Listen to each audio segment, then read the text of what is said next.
proceed.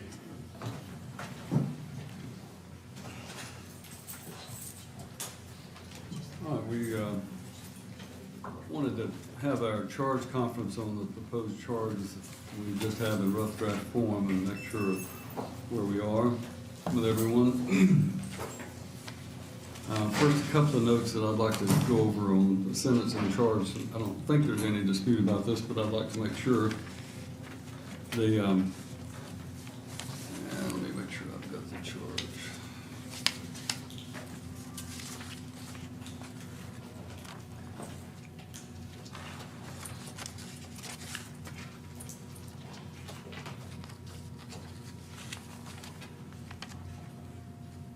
The factor to avoid arrest or prosecution that's listed in there, the factor has that factor lists a lot of different kinds of professions and the types of first responders that the factor applies to. We deleted all but law enforcement officer because there are none of those others that are relevant to that. When we use that charge,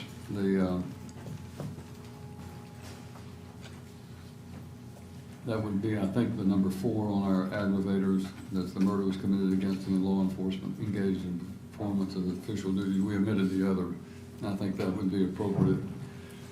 Is there any objection to the wording of that? No, Your Honor. And then the other factor was on mutilation of the body, which is defined, says knowingly mutilated the body of the victim after death. And the knowingly definition that we used is the same as the knowingly was defined in the abuse of a corpse charge. Any objection to that? No, Your Honor. All right. Then both sides have submitted a version of mitigating factors that the court is required to consider. The court had drafted some changes to those that the defendant had submitted, and we'll deal with those. But Mr. Evans, you had indicated, I think, to Ms. Jones that there was an issue that needed to be addressed. Do you want to address that now? Yes, Your Honor. The issue, microphone. Sorry, you can just stand on one side or the other if you want to. Thank you, Your Honor. The issue that's come to light is in the way of rebuttal. Deputy Calhoun testified yesterday that he had witnessed Mr. Wiggins back prior to him entering custody in this case, and that the back tattoo that said "Crush your enemies, show no mercy" was not there. If Your Honor may recall, one of my initial arguments that we had not received any copies of any body camera footage that he claimed to was in existence that showed Mr. Wiggins back at the time where that tattoo would or would not have been. Since that time and overnight, we've come across information to show that testimony by Detective Calhoun, or Deputy Calhoun rather, was false. In fact, there's pictures noting that tattoo was in existence on Monday, October 27th of 2014. So I've raised that issue with the state, and it's our agreement to enter in a stipulation to that fact that could be read to the jury. We don't have one typed out, but that information was inaccurate. So if I'm understanding you correctly, both sides are in agreement that the stipulation would be that the testimony of Deputy Calhoun was inaccurate as to the back tattoo, and that in fact that was in fact present that was present on the defendant's body prior to the crime involved or the time period when he was incarcerated for this crime. Yes, Your Honor. Do you want to word that in such a fashion or yourselves, or do you want the court to come up with a stipulation? Obviously the stipulation needs to be that both of you agree to, but Judge, and the state agrees that just the back tattoo was likely there before he went into custody on this count. We're not agreeing that in any way that Deputy Calhoun's testimony was intentionally false or incorrect. I don't think In fact, it's appropriate to say that it was false. I think it would be inaccurate would be the correct word to be used. And to clarify, the death row tattoo is absolutely not there when he goes into custody on this case. So it's only one tattoo at issue. So my question then is, do you two want to draft a stipulation that you want read to the jury, or do you want me to draft something? I would prefer that it be so that I'm not involved in it, since it's your stipulation. But I do want to have that done so that we can address the jury before the closing arguments are made. So we'll let you work on that, and then let's move to the charge itself. Other than the language regarding the mitigating factors that are required to be considered, and of course the law, as both sides know, the law requires me to charge the jury regarding any mitigating factors that are fairly raised by the evidence. The 5 aggravating factors are included in my charge, my initial draft of the charge, and those are the ones that contained within the notice of intent to seek the death penalty. And I find that the evidence is sufficient for those 5 aggravating factors to be submitted to the jury for their consideration as to whether or not the state has proven beyond a reasonable doubt those 5 aggravating factors. Then the only question becomes the mitigating circumstances or mitigating factors. And the defendant has submitted, I think it is somewhere around 14, 15, 16 different aggravating factors. The state has now, mitigating factors, I apologize. The state has now submitted their proposal, and I will be glad to hear your argument on any of this. It is the court's requirement under the law to charge the statutory mitigating factors and any other mitigating factors that are fairly raised by the evidence. I would like to give you an opportunity if you want to address those in general, specifically, or however you want to do it.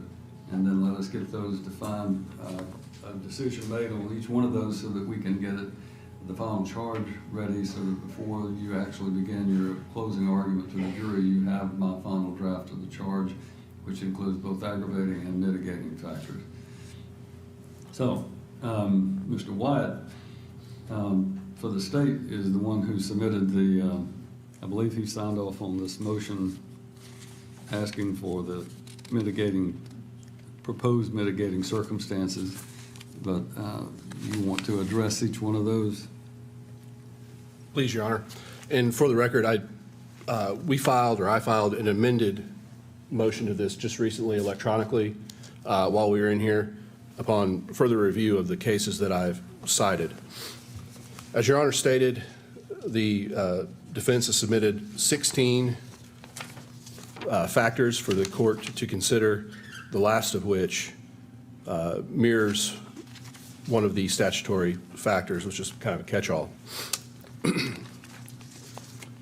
Your Honor, the state is relying upon State versus Odom, which is 928 Southwest 2nd, 18. And in that case, The original draft of the defendant's proposed mitigators. That's fine. I'm sorry. and starting on page 31, in this case, there's also a footnote, footnote 12, that the court lays out, the Tennessee Supreme Court lays out the defendant's special instruction request.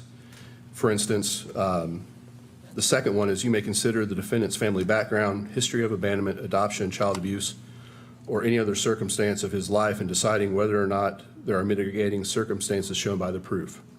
And to go on to each of those, there are 6 of them listed in this case in particular. The Supreme Court came to the conclusion that no distinction shall be made between mitigating circumstances as set forth in subsection J of 39-13-204 and those otherwise raised by the evidence which are specifically requested to be instructed to the jury. In our view, the legislature intended this language as a mandate to the trial court to place all mitigating circumstances, statutory and non-statutory, on equal footing before the jury. At the beginning of page 32, the court states, "We think the trial court is prohibited from revealing to the jury that a request was made, nor should the trial judge identify the parties making the request. Only strict adherence to the letter and spirit of the statute will permit the sentencing procedure to attain the degree of integrity that is legislatively intended." In Hodges, State versus Hodges, 944 Southwest 2nd, 346, there were a number of very fact-specific circumstances that the defense proposed, 9 of them, which start in Section B regarding the specificity of instructions, starting on page 355. For example, as a result of his disturbed childhood and pre-adolescent sexual abuse, the defendant developed a severe conflict regarding his sexual identity, which he felt compelled to keep secret from his family. Obviously, that's not the case here. I only pull that one out to illustrate the specificity that was involved in Hodges, just as we have here. And in that case, the trial court refused to give instructions requested by the defense and instead instructed the jury as to 6 general categories of non-statutory mitigating factors or circumstances. In that case, history of childhood, victim of child sex abuse, mental illness or mental or emotional disturbance, dominance by another person and or immaturity, drug abuse, and any other aspect of the defendant's background or character or the circumstances of the offense which you believe reduces the defendant's blameworthiness. The Hodges court goes on to talk about the Odom court and says that in Odom that we rejected that claim, concluding that the fact-specific instructions advocated by the defense implied to the jury that the judge had made findings in fact in contravention of Article 6, Section 9 of the Tennessee Constitution. They held in Odom that specificity in the charge on non-statutory mitigating factors is inappropriate and cautioned that instructions must be drafted so that when they are considered by the jury, the statutory mitigating circumstances are indistinguishable from the non-statutory mitigating circumstances. Later in that same paragraph, it says, however, when the defense proffers a requested instruction which is overly specific, it is incumbent upon the trial court to revise and generalize the instruction to conform with the evidence in the law. In the defense's 16, Your Honor, we have gone through and essentially categorized each of those specific circumstances proposed by the defense. In number 1, the state would propose that that falls under history of childhood. Numbers 2 and 3 fall under the mental illness or mental or emotional disturbance category. Number 4 would fall under family history or mental illness or mental or emotional disturbance. Number 5, family history. Factors 6 and 7 proposed by the defense fall under childhood history. Factor 8 would fall under family history. Factors 9 and 10 would fall under the mental illness or mental or emotional disturbance category. Factors 11, 12, 13, 14, and 15 would fall under the any other aspect of the defendant's background or character or the circumstances of the offense which you believe reduces the defendant's blameworthiness. Which actually is that language from the Tennessee pattern jury instruction is different than what there is there now, which is the same as what the defense has proposed in factor number 16. And Your Honor, the state has come to this finding based on what is actually in the Tennessee pattern jury instruction 7.04a, which is the pattern instruction for first-degree murder, fixing a punishment of death, or life imprisonment without the possibility of parole. And Your Honor, in the section dealing with mitigating circumstances, in the TPI it lists out 8 circumstances, number 9 being blank with a note after that says, see footnote 10 when drafting non-statutory mitigators, and then a note to footnote 11, which I draw your Honor's attention to. In that footnote 11, in the TPI, it states exactly what we're laying out here in our motion, or in our amended motion. The defense has submitted their non-statutory mitigators in writing, but the judge should never instruct fact-specific mitigators requested by the defense. And it goes on to list for the reasons why the court shall not do this. So, Your Honor, based on that, the state is proposing the factors that we've listed out in the amended motion, which would be State Filing 57, which was emailed, which includes family history. Actually, let me get my computer, because I didn't have time to print it out, make sure I get it right. Family history, mental illness or mental emotional disturbance, drug use, and then the catch-all. Thank you. That's it. The drug use was not even a mitigator that the defendant has promoted either in the evidence at the mitigation hearing. The defense didn't put down any proof about drug use as a mitigating factor, nor have they asked for in their list of mitigators his drug use. Would you agree with that? I would agree with that. Then why would I charge drug use as a mitigating if neither side has actually brought that up or asked for it? I don't think you would do. All right. Just Thank wanted to you. make sure I wasn't missing something. No, you're not, Your Honor. All right, Mr. Evans.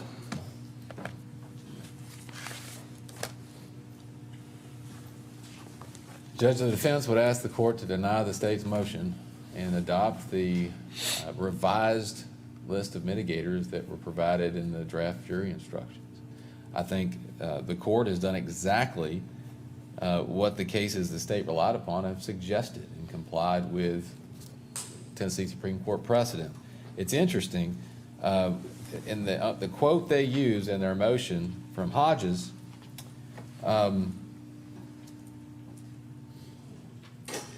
it references, quote, finally, we emphasized in Odom that under the statute, a trial court has no duty, absent a timely and proper request from the defense, to include instructions on non-statutory mitigating circumstances. However, when the defense proffers a requested instruction which is overly specific, it is incumbent upon the trial court to revise and generalize the instructions to conform with the evidence in the law. And so what the state is asking you to do, Judge, is not take any attempt to conform with the evidence. I mean, mitigating factors can be narrowly tailored, should be narrowly tailored to some degree based on the evidence presented, and they can be attributable to that or corroborative of that evidence or in furtherance of that evidence, because that's what the jury heard. And to not instruct on them would put the defense at a disadvantage, and it would be in direct contradiction to the Tennessee Supreme Court precedent on this issue.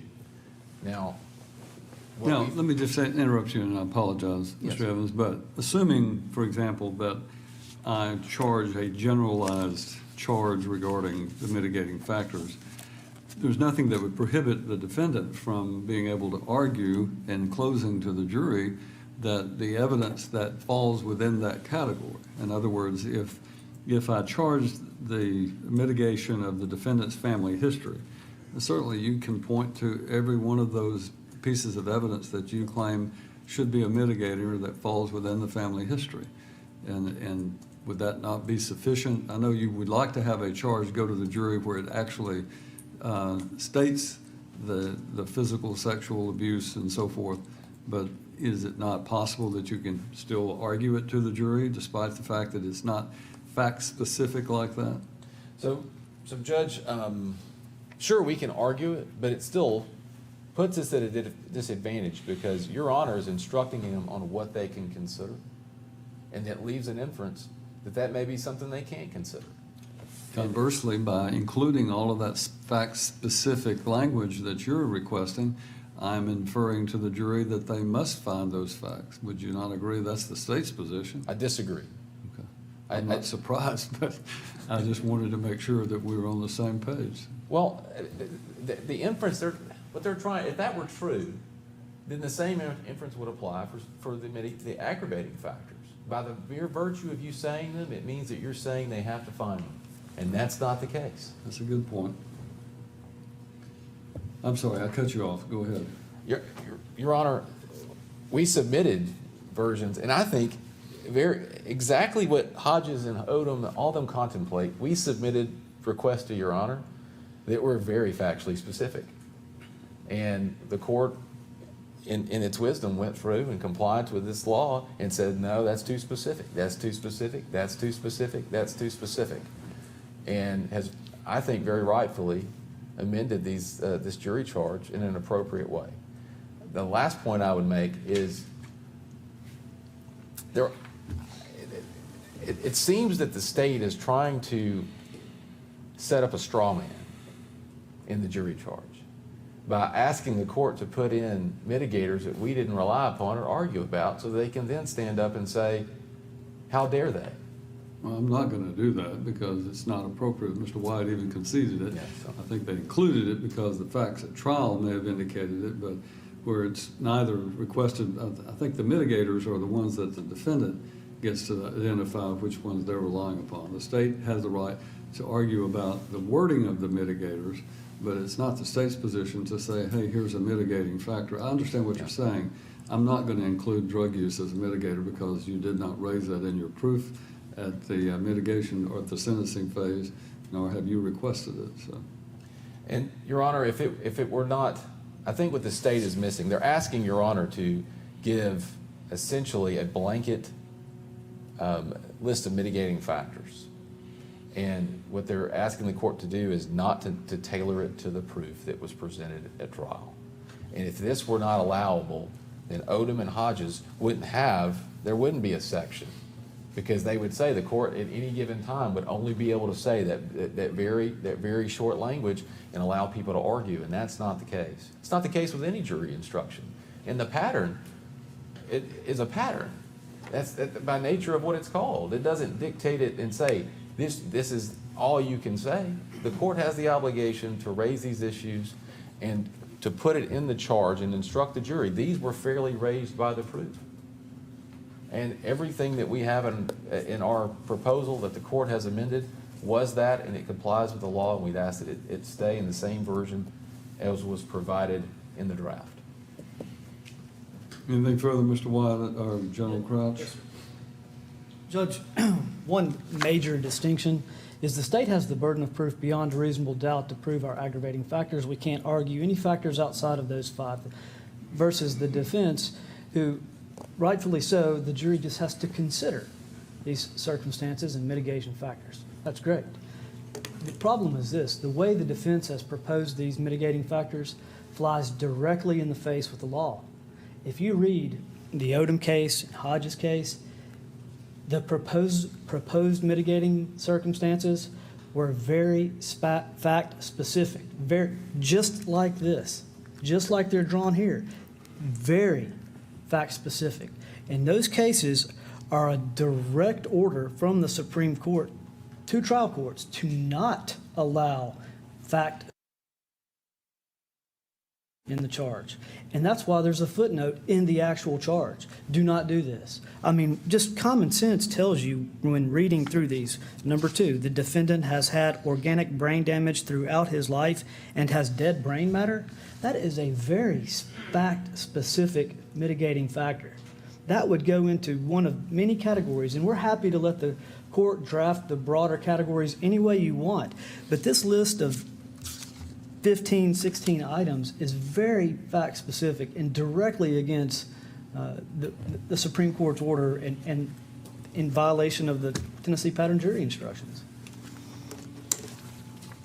Well, as is usually the case, I'm going to take a recess and read these decisions before I make my final ruling, and we will be in recess until such time as I'm able to make that determination, and we'll return.